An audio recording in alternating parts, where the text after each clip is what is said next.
Shri Radha Gokulanandan Ki Jai. Translation and purport by His Divine Grace A.C. Bhaktivedanta Swami Srila Prabhupada Ki.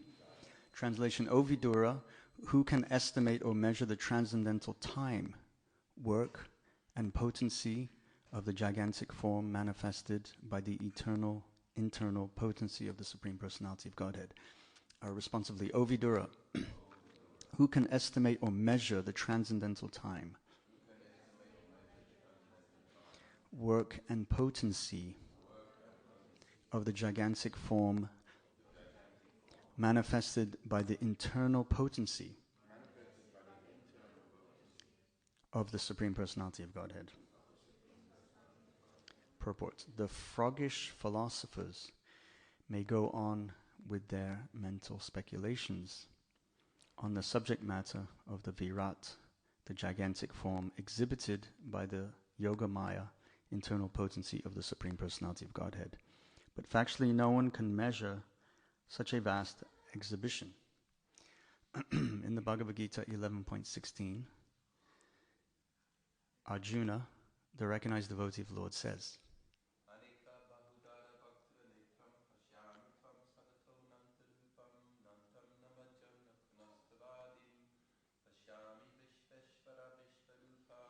O my Lord, O gigantic Vishvarup form, O Master of the universe, I see innumerable hands, bodies, mouths, and eyes in all directions, and they are all unlimited.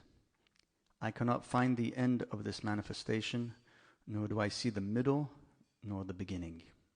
Bhagavad Gita was specifically spoken to Arjuna, and the Vishvarup was exhibited before him at his request. He was awarded the specific eyes to see this Vishvarup. Yet, although he was unable to see the Lord's innumerable hands and mouths, he was unable to see him completely. Since Arjuna was unable to estimate the length and the breadth of the potency of the Lord, who else would be able to do so? One may only indulge in miscalculation like the frog philosopher. The frog philosopher wanted to estimate the length and breadth of the Pacific Ocean by his experience of a well 3 cubic feet large. And thus he began to puff himself up to become as big as the Pacific Ocean. But at last he burst and died by this process. This story is applicable to the mental philosophers who, under the illusion of the Lord's external energy, indulge in estimating the length and breadth of the Supreme Lord. The best path is to become a cool-headed, submissive devotee of the Lord. Try to hear about the Lord from a bona fide spiritual master, and thus serve the Lord in transcendental loving service, as suggested in the previous verse. Just the translation again. O Vidura, who can estimate or measure the transcendental time, work, and potency of the gigantic form manifested by the internal potency of the Supreme Personality of Godhead? Om Jnana Timirandasya Jnananjana Shalakaya Chakshurum Meditam Jena Tasmai Shri Guruve Namaha. Nama Om Vishnupadaya Krishna Prastaya Bhutle Srimati Bhaktivedanta Swami Iti Namane Namaste Sarasvate Devi Gauravani Pracharine Nivasvesha Sinyavadi Passichara Satadine Vanchakopatrupyascha Kripa Sinubhyevacha Patitanam Pavanebhyo Vaishnavebhyo Namo Namaha. Hare Krishna. And Hare Krishna, good morning to all the devotees online. There's probably a lot of devotees also tuning in and listening. Very wonderful purport by Srila Prabhupada. I remember as a child here in Gurukul, this drama being enacted by the Bhaktivedanta players. Maybe we can get them to do it again one day. The Frog Philosopher. They used to do many little skits depicting these scientific perspectives, which Srila Prabhupada is explaining that the Frog Philosopher wants to estimate the length and breadth of the Pacific Ocean. So the story is, there's a frog in a well, 3 cubic feet large, and another frog comes and tells the frog, hey, there's a big, gigantic ocean, a body of water outside. But the frog in the well, he's stuck in his conception that this is it. This is all he can perceive, this is all he understands, this is all he knows. And so he's trying to explain, no, come out. And he's, well, how big is it? Is it this big? Is it this big? Is it this big? So that example of the frog inflating, frogs croak, they have this elasticated throat and then it explodes.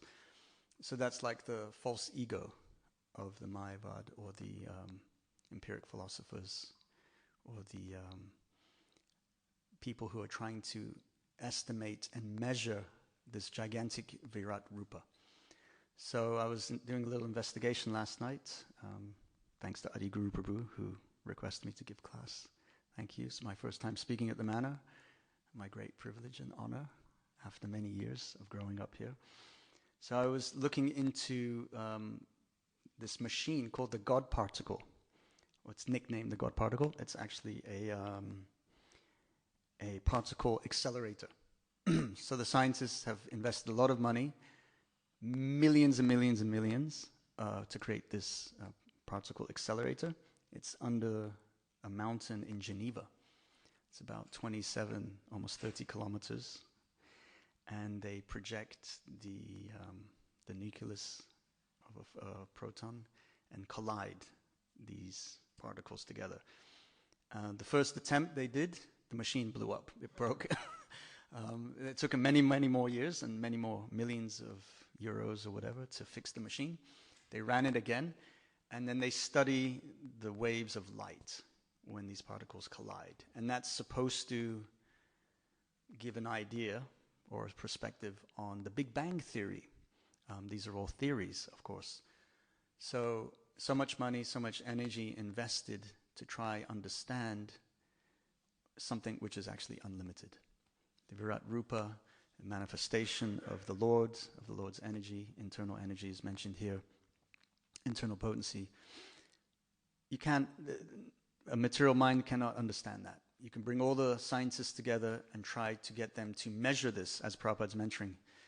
They try to measure and understand the wavelengths of light. I remember in science, in school, we had a project where we had to study how light functions. It's alpha, beta, gamma, ultraviolet, infrared, X-ray. There's more frequencies, a few more frequencies now they found. There's the perspective that animals see. Animals don't see in color like we see. They see something similar to night vision goggles. Cows and bulls also see in that spectrum, dogs also. And then it goes up, X-ray, ultraviolet, infrared, and it becomes more and more subtler to the extent that the naked eye or even modern instruments can't perceive the waves of light. They know they're there. They say it's only about 4% of the light spectrum that we can actually perceive, even with all the instrumentation, millions of dollars, the Hubble telescope in space, trying to take pictures of the world and the universe. It's like a tiny pinprick of light in perspective to the entire cosmic manifestation of the Virat Purusha. And of course, most of the scientific perspectives on the study of this particular particle, they've given it a name called the Higgs boson, which is the particle which is supposed to prove matter, or that there's substance, not just light frequencies. So it's a lot of speculation, Prabhupada's saying. And if you try and study it, which I was trying to do last night, spent a couple hours on it, it's a lot of speculation. It's a theory. It's not proven fact. It's just a theory. And these mathematicians and scientists, a lot of speculation. There's a lot of scope there for misinterpretation and misunderstanding. And we have here in the UK, Oxford University, Cambridge University, the two big ones. And there's Richard Dawkins, who's written this book called The God Delusion. So as we see the big academics of the country, they start to lean towards atheism. Immediately, they go in that direction. and they're trying to prove with scientific knowledge that God doesn't exist. When the actual universities that they are presenting their theologies in, their theories in, were originally meant to be theological institutions. For example, Oxford University has on the entrance carved Dominus Illuminatus, that's a Latin term. Great are the works of the Lord. I believe that's what it means. It's a translation from Latin. Yeah, and also the same in Cambridge University. Yeah, great are the works of the Lord, and studied by all those who delight in them. So the idea is that knowledge is supposed to lead to God. It's supposed to lead upwards, not into the darkness of atheism. So Srila Prabhupada refers to these characters as like a frog in a well. They have a very limited perspective, trying to understand the unlimited. And how does one understand the unlimited? Not with our tiny little brains, very simply by surrendering. As Srila Prabhupada mentions in the purports, that we, he says here, very nice, the best path is to become cool-headed, submissive devotee of the Lord, and try to hear about the Lord from a bona fide spiritual master, and thus serve the Lord in transcendental loving service. So they're trying to use the material senses, which are limited. They can make error, mistake, can be cheated. There's all those material qualities that we face. So the best path to perceive the Lord is through bhakti, through loving devotional service. And through the practice of bhakti yoga and keeping a cool head, not always so easy, and being a submissive devotee, then one can get darshan of the Lord.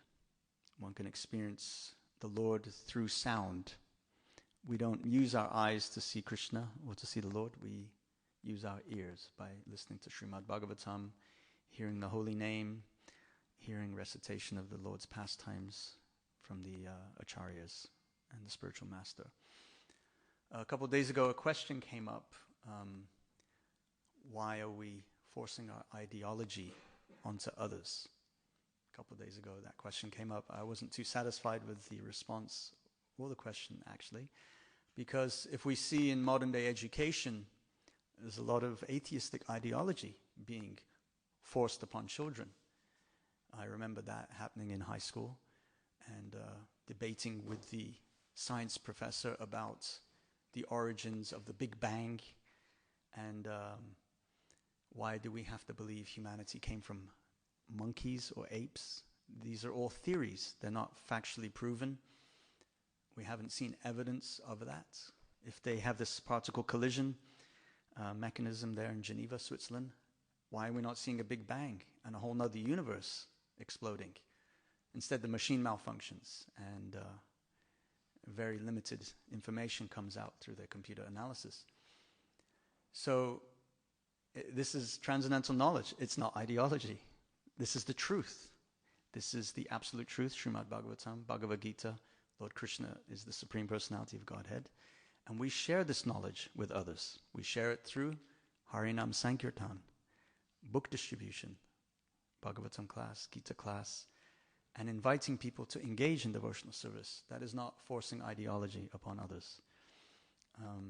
Maybe some people might feel a little bit shy to share their experience of Krishna consciousness. Then you just give a book. Very easy.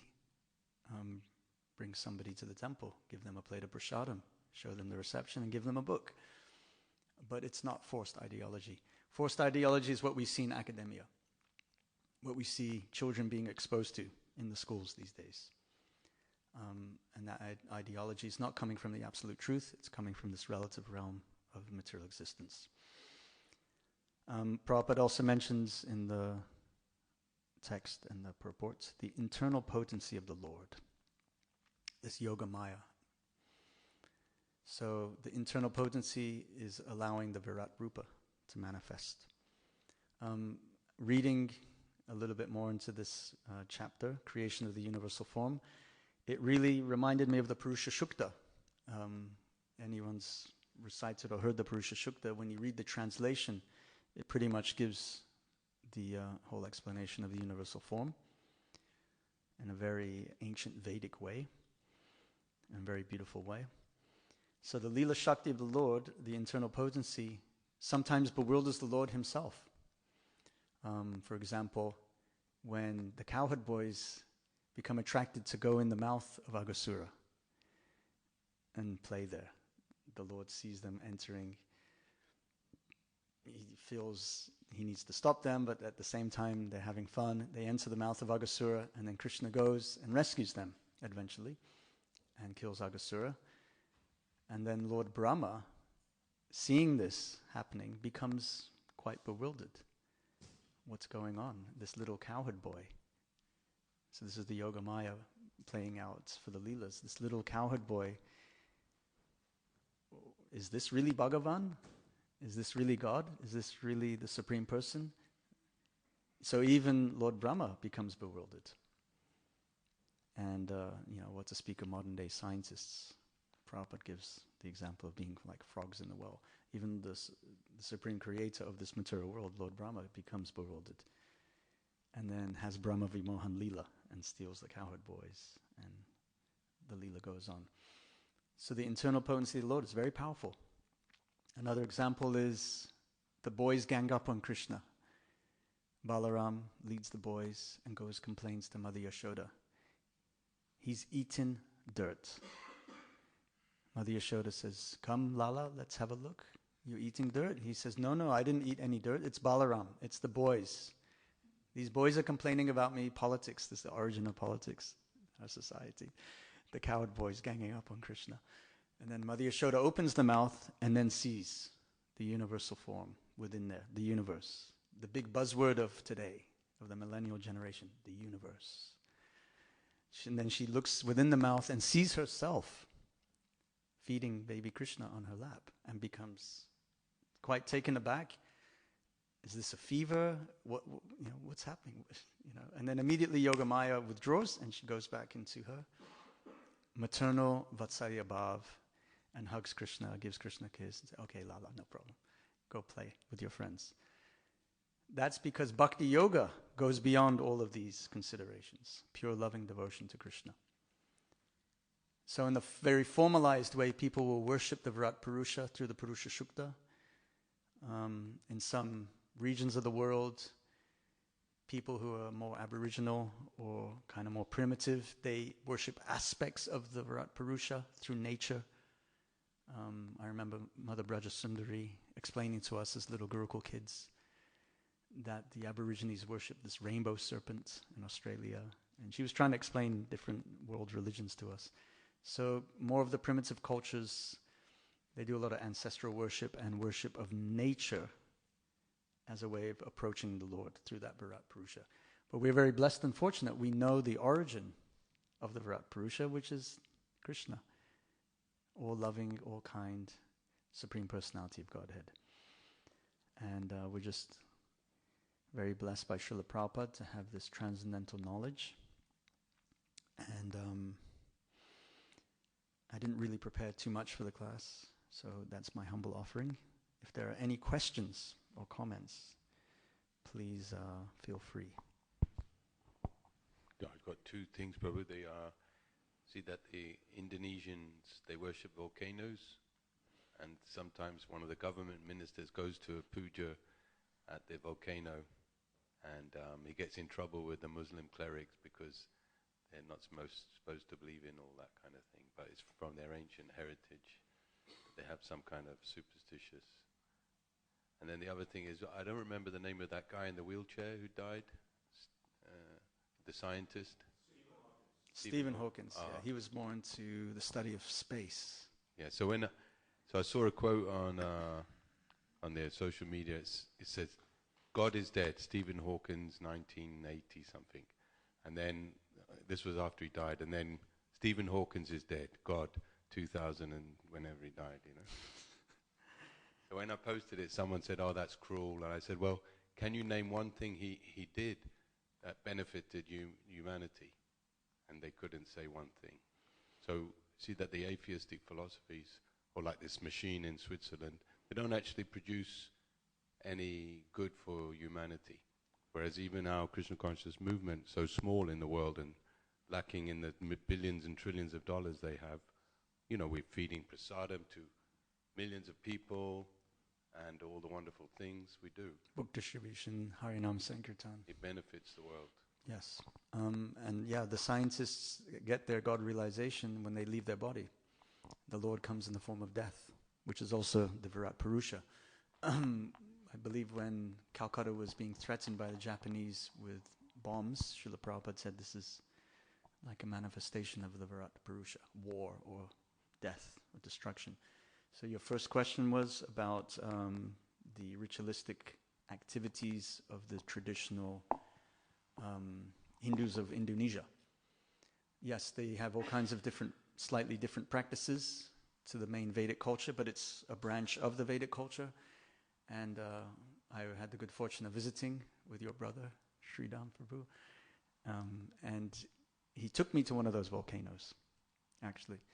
And one of the ministers, as you mentioned, got in trouble for doing these kind of ritualistic activities. And then he didn't do it. And the volcano erupted. So there was a natural response.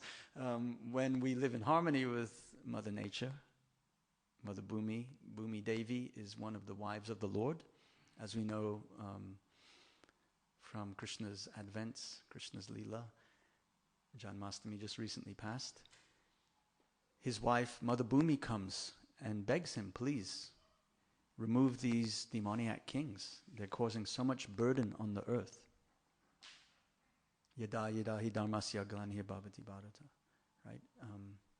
No, pranitranaya sadhanam vinaschada dusicham dharma samstarpanartaya. Please establish dharma.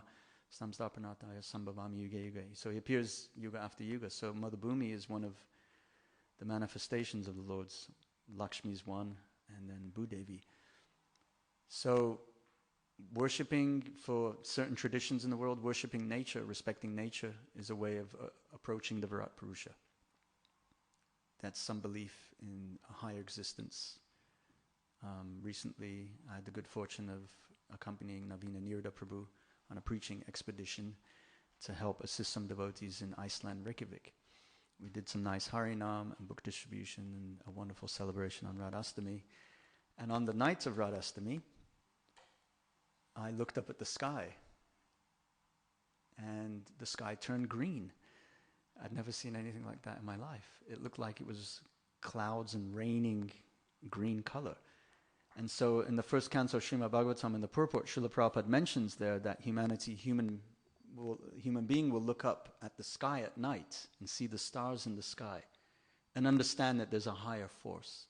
There's a higher nature behind everything that's going on. And I couldn't help but just remember that section of the first canto in the purport where Prabhupada describes that. Looking up at the sky at night, we understand that there's this universe, the big buzzword, the universe. But that universal manifestation, there's a person behind it, the Virat Purusha, and that's Krishna. As mentioned, Srila Prabhupada said there in the Gita sloka that Arjuna, he can't figure it out. Where's the beginning? Where's the middle? Where's the end? There's these eyes everywhere. There's these hands everywhere. The gigantic universal form is very overwhelming.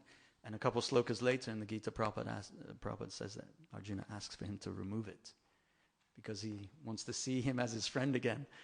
So different people approach the Lord in different forms, in different ways of worship, just as we have the servitude. Prabhupada saying that with a cool head, just remain a servant to the spiritual master and Krishna.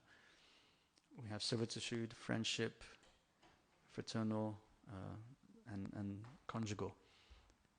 So people will approach the Lord in a very neutral way and just honor and offer respect in those kind of ancient cultural aboriginal ways, you could say. Different traditions, different places around the world.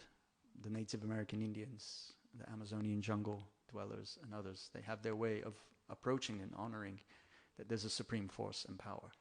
We have further knowledge. The scientists are really trying their best to figure it all out, but very simply a frog in the well that's stuck and limited limited by the material senses and limited by the instruments in which they use. Every 10 years, it changes. There's another theory, there's another speculation, there's another idea, and it's just going down a rabbit hole of speculation, pretty much. You had a question, Prabhu? Thanks, Prabhu. Thanks for the amazing class. I was thinking about what you mentioned earlier about how people are taught about evolution theory and atheism and all of that in schools. And it's almost like, I was just thinking about it, that the society we see today, almost like the creation of that started 50 years ago, based on what they started teaching people in schools about how the evolution theory, this is a fact, and atheism and all of that. And over 50 years, it's very intelligent how it's been planned. And when somebody's been taught like that for 40, 50 years, it's almost very difficult to break them out of that way of thinking that there's almost another possibility, and that's not true because that's what they've been taught for 40, 50 years. And I think education is a way to change things. Now my question was that what we're trying to do is, like you mentioned, by inspiration, we're trying to do Harinam, we're trying to share Krishna consciousness, but it's already trying to preach to people who are already indoctrinated in a certain way in atheism, and it's almost like pulling people out of a drowning ship, you know, in very small numbers, whereas what's happening out there, the atheistic teaching is happening on a mass scale, which you're not even allowed to get out of. So I was wondering what your ideas or what your thoughts were on this, that whether this is what we're meant to be doing, just say who we can, or maybe is there something we can do to share Krishna consciousness on a big level so we can teach people in the masses, or I don't know if you had any thoughts or ideas on that. Well, we're very fortunate here in Bhaktivedanta Manor. There is ISKCON Educational Services established by Indri H. Prabhu. And you're also quite fortunate in this country that it's mandatory religious education in the UK. The RE, religious education, is still a subject. Many countries in the world, you can't even mention the word God in school. You'll be arrested, there'll be a court case, you'll be sued if the teacher mentions the word God. I won't mention those countries. I had the good fortune of traveling a little bit and preaching in Scandinavia. Atheism's heavy. It's really prevalent in some of those countries. It's just the normality. So how do we affect people in a positive way who have been indoctrinated by 40 plus years of atheism? That's your question. We give them the holy name. We give them some Krishna Prasadam. If they're open to take one of Prabhupada's books and read it, we give that to them. If they're a little bit more accurate, Jai Shri Shri Radha Gokulanandan Ki, Shri Shri Sitaram Lakshman Hanuman Ki, Shri Shri Gaura Nitai. We share our Krishna consciousness and package it in a way that they're ready to receive it and accept it. We do have some scientific devotees in ISKCON. Swarup Damodar Maharaj has some publications, some really nice books. We were doing, Adi Guru Prabhu had me on a book table. We were doing some event, and quite an intellectual professor came, and you had these two books of Swarup Damodar Maharaj on the table, and we were ending the event, packing up the table, and I thought, let me just keep those two books out in case they're meant for somebody who's academically inclined. And by the time it was time to take those two books off the table, I turned and looked, and there was a very well-dressed gentleman, English gentleman, going through them. And I had immediately understood, oh, Krishna sent these books for this man. And I said, Professor? And he immediately turned. So that meant he was already a professor. He was quite educated. And I said, just a donation for those. It's the end of the day. You can give whatever you want. He gave a donation and took those two books by Swarup Damodar Maharaj. So we do have academic devotees that can cater to that audience. We just need to do more Harinam Sankirtan and more book distribution. People are walking around the streets. People are going to concerts, to events. Are we? Are we meeting the people? Are we getting out there enough? And the holy name, we just become an instrument in the hands of our Guru and our predecessor Acharyas. Lord Nityananda has cut open a channel of mercy. The Panchatattva have appeared, and they are descending with this mercy. There's no previous, requirement. Just chant the holy name. People hear it. They'll take a little prasadam. And that mercy then starts to pull those jivas out of the material conditioned life and bring them closer. So if you really want to make a big impact, there are thousands of schools in this country. If we could just get all the devotees who are initiated in the UK Yatra to connect with Indriyesh Prabhu and do a little bit of basic training, you can go into schools and present Krishna consciousness as a religious teacher or a teaching assistant. It's not that difficult. I've even done it. I've been sent into schools and presented Bhagavad Gita, Krishna book, showed how to chant japa, done a one-man kirtan with a mridanga. Quite embarrassing initially. Play the mridanga and try to get people to chant or not chant, or they just look at you and, but you can go into school still in the UK.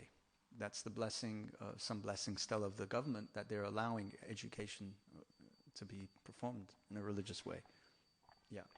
I think Radha Govinda Prabhu, he's asking the $1 million question to you. How can we do big preaching, because the atheistic civilization that we're facing is so ginormous, and we seem to be only making a tiny pinprick, a tiny, against the ocean of materialism. We're so small. But I think I was inspired after what you're saying, is that if all the programs that we're doing, book distribution, Harinam, education, schools, prasadam distribution, if we could increase them exponentially. The only trouble is the way ISKCON's organized is these programs are just carried on by a small membership of ISKCON, and the giant membership is struggling economically and maybe struggling too hard to make it in this world. But if they turn their backs on this world and join Prabhupada's Sankirtan mission, then, the preaching would be much bigger. So I think if we just increased in a huge scale everything that we do within ISKCON, including universities. We've got people in Oxford now. We've got a devotee professor teaching, I think he's teaching the Hinduism course. He's a great devotee. So he's going to influence all those people in a positive way. So I think that's the only real answer. And if anyone finds any way to let us know, if you can suss it out. Well, for sure, we do have a lot of academic devotees, and if academic devotees write more books, I just recently read Kripa Moya's book. It was really good, Sanatan Dharma, a fantastic book for new people. Then literature, academic people or university students, they'll come in contact with a devotee author. Whether that devotee author is kind of undercover or coming straight forward, somehow they get in contact with the transcendental knowledge. It's just a follow-up comment, and I was just thinking we somehow need to get into the mainstream way things are taught. And I remember a while ago we met the person who advises the government on the education of, on the religious education side, especially with Hinduism. And he's a Mayavadi, he's an impersonalist, and his education and the things that, but it's what he says goes in the books. And that's what's influencing a lot of people. And I was thinking that if we can somehow, somebody can take up that post instead and make it a more spiritual education, then you're teaching children from a young age and they grow up with a different understanding. So yes, of course, we should definitely do all the things we're doing and increase it and more Harinam, but also thinking innovative ways of getting into the mainstream sort of way education's happening, so the government actually pays for us to teach Krishna consciousness, somehow getting in there. So need some academic devotees who can, have the culture and the presentation and the background to be able to represent correctly in such a way that it's acceptable. Yes, anyone else?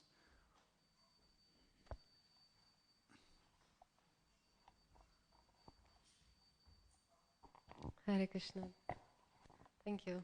I wanted to ask, so in this Virat Rupa, it is described that there's many hands and heads and of the Virat Rupa form of the Lord, and I was just always wondering what do they represent, And I will share my understanding, and please correct me if I'm wrong, but I always thought that because we know that we can associate different parts of this world with the Lord's Viratrupa, like if I remember correctly, the trees are his hair and the mountains are his bones. So all those heads and legs, do they represent different parts of this world, and there's so many because there's unlimited planets? Or what do those hands and legs, what do they represent? I also had that same question last night, and I was looking it up.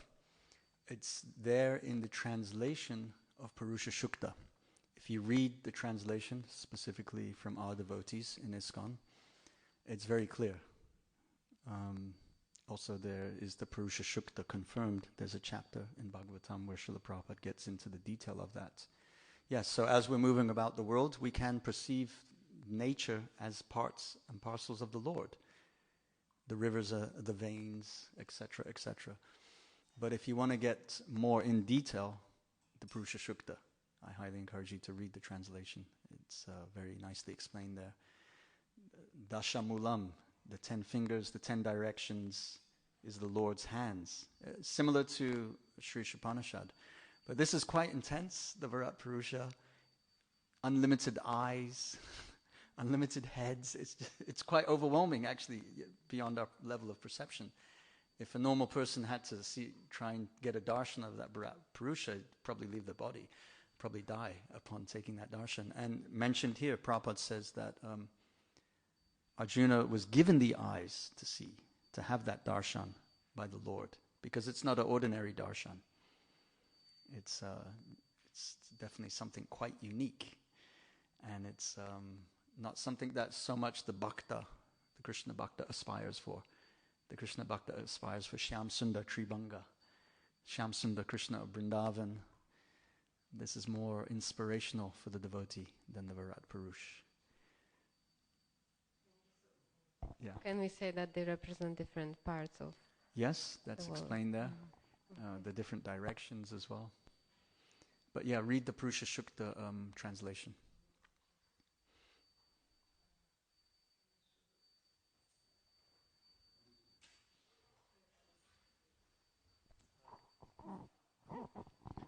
Certainly an effort started here, which is quite unique, actually, amongst the ISKCON nations internationally, is the be a monk for a week. It's an incredible thing. The number of people that come here, though limited, they're taking Bhagavatam sets, they're taking Bhagavad Gitas, they're tasting prasad, they're experiencing Harinam, food for life. These people, and they're coming back. They keep coming back to the thing. It may be, but it's such a unique opportunity.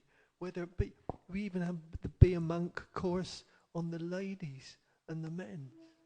You know, so it's an amazing course that they're starting to run, and going to all walks of life, you know.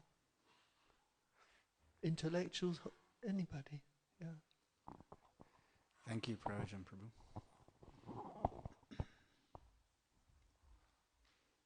Going back to the scientists, because nothing exists that's not Krishna, Sarvakalvadam. Actually, everything is Krishna.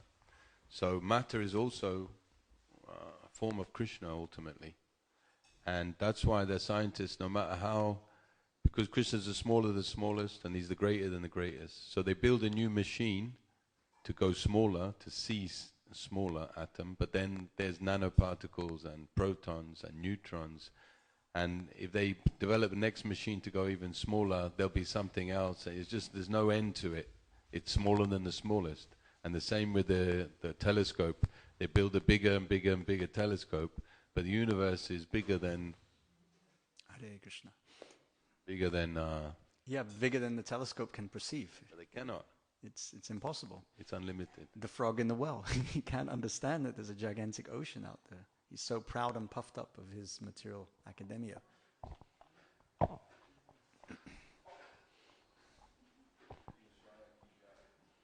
Yeah, I just wanted to ask a question about the Purusha Sukta. About thousands of legs and thousands of arms and heads, and how literally are we meant to take that?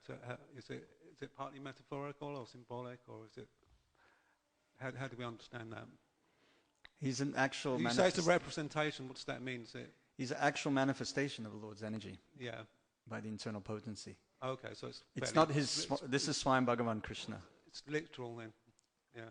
Yeah, it's a literal explanation. Yeah. It's there in the Gita.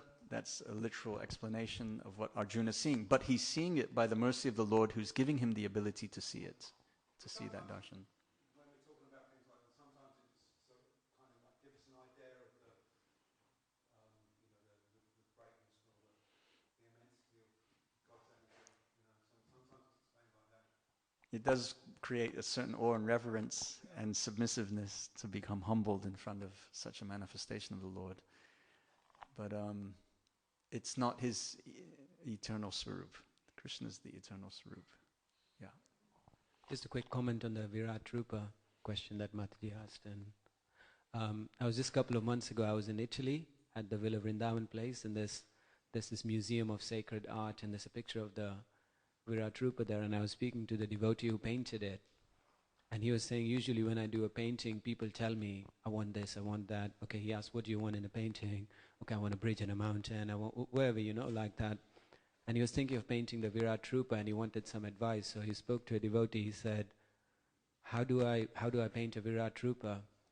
And he said, basically make a picture with everything. So that was his idea, everything in it. So he thought, okay, that's a good description. So he tried to paint everything. So I think in the Bhagavad Gita also, Krishna is explaining so many different things. And then Arjuna is saying, well, how do you mean these things are present within you? And then he shows his form as everything. So I guess the different heads and the different hands and represent sort of everything in the world. It's a form of everything. That's just a comment. Yeah, and the Virat Purusha is very intense. It's not what the bhakta or the devotee aspires for. And we're very fortunate that we have Radha Gokulanandan to meditate on. Because the Virat Purusha, I've even heard and seen it explained in Prabhupada's books that it's almost like a material manifestation, whereas Krishna is the eternal, youthful cowherd boy of Vrindavan, where Mother Yashoda looks in his mouth and gets a glimpse of that. And okay, don't want to see that side of Krishna. All right, thank you all very much for your kind attention, and I'm very grateful to have had this opportunity. Srimad Bhagavatam ki, Shri Radha Gokulanandan ki, Srila Prabhupada ki, Gaur Premanandi, Hari Hari, Hari Bo, Hare Krishna.